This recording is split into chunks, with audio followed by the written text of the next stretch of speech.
Hi everyone, mga aglaw lovers. Ayan, for today's video, mag-transfer ako guys. Ilipat ko siya dito sa medyo malaki na ang paso.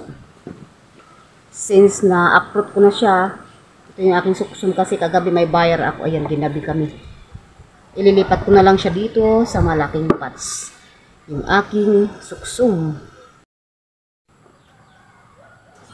Ito yung unang ilagay ko sa ilalim ng pots guys. Puro siya ipa. Yan. Lagay natin dito. Ayan na guys, oh. Yan.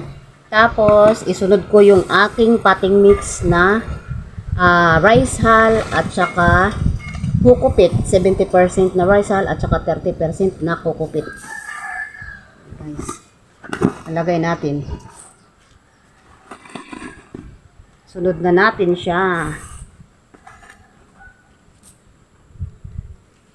Para mag-anak siya ng marami guys.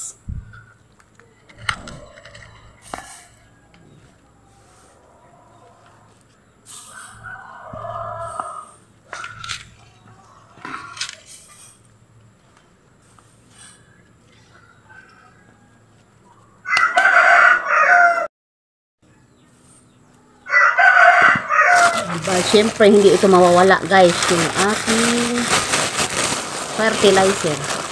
Ayan. Lagay ko siya. Lagay ko siya guys, paikot. Tapos tabunan ko siya.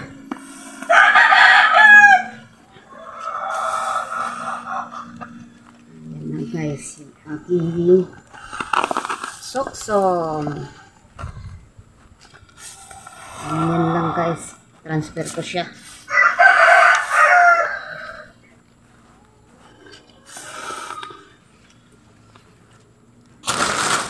Lagyan ko siya ulit guys dito sa taas.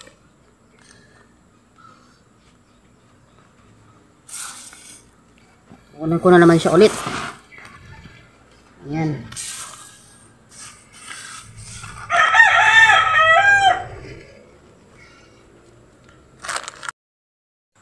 Ayan, tapos na po guys yung aking suksum na ilipat ko na siya sa malaking paso. Ayan.